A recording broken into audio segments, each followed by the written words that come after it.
تو یہ تصور، یہ خیال لے کے آؤ کہ اس نے پھر مجھے بلا لیا ہے، اور پھر جیسے ہی مسجد میں قدم رکھو تو پھر ساتھ یہ بھی خیال کہ اتنے گناہوں کے باوجود پھر بلا لیا۔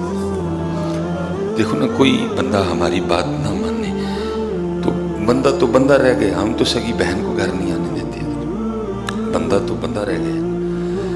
اگر کوئی بات ہمارے مزاج کے خلاف ہو جائے، ہم تو سگے بھائی کو نہیں آنے دیتے۔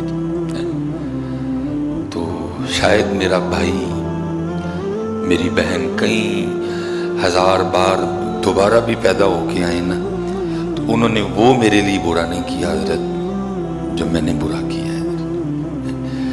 تو یہ اس کا فضل ہے بھائی، میری اتنی زیادہ کوتاہیوں کے باوجود اس نے پھر مجھے آنے کی توفیق عطا کر دی ہے۔ اور میاں صاحب نے شاید اس لیے لکھا تھا، ایک گناہ جب میرا ماں پیو ویکھے دیوے دیس نکالا۔ میں کل بھی ایک پروگرام پہ تھا، وہ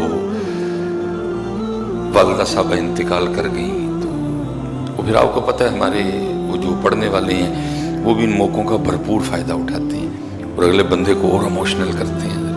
وہ ماں کے لیے دھڑا دھڑ کلام پڑے جا رہے تھے، تو میں بیٹھا سوچ رہا تھا، میں نے کہا یار دیکھو، ماں یاد ہے، ماں کے لیے رو رہا ہے، لیکن جس رب نے ماں کے دل میں اس کا اتنا پیار ڈالا تھا، وہ رب کیوں نہیں یاد ہے؟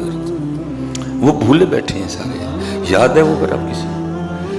بھائی ماں بے ذاتی ہی تو نرم نہیں ہے، رب نے نرم کیا اس نے میرے اور آپ کے لیے امی کا دل اتنا نرم کر دیا۔ اگر نہ نرم کرتا تو کبھی پرورش نہ ہوتی ہے۔ آپ اپنا مزاج دیکھیں، میں اپنا دیکھوں، اگر مجھے کبھی رات کو 1-2 بجے بچوں کے لیے اٹھنا پڑ جائے تو تھوڑا بہت غصہ ہوتا ہے، لیکن اس کو 10 بار بھی اٹھنا پڑے تو اس کے مزاج میں کبھی غصہ نہیں آئے گا۔ ماں ہے نا، لیکن وہ خود نرم نہیں ہے۔ میرے بچے، اس بات کو یاد رکھ، تیرے رب نے تیرے لیے تیری ماں کا اتنا دل نرم کر دیا۔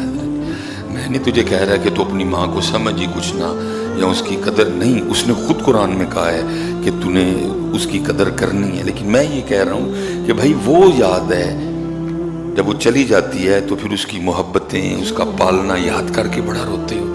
مجھے اس بات کا ہوتا ہے کہ یار ماں یاد ہے، وہ کیوں نہیں یاد ہے؟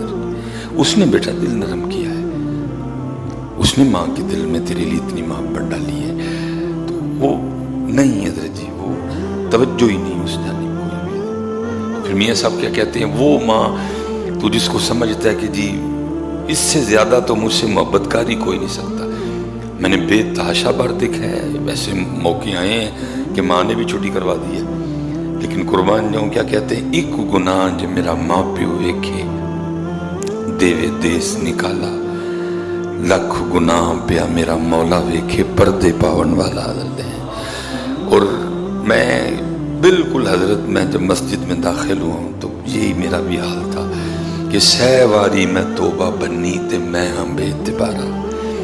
پچھلے جو میں وعدہ کر کے گیا تھا کہ یا اللہ اب گناہ نہیں کروں گا، لیکن پھر توڑ دیا وعدہ حضرت، پھر نہیں باز آیا حضرت، پھر نفس اور شیطان کا کہا مانا حضرت، رب اور رب کے رسول پاک کی بات نہیں مانی۔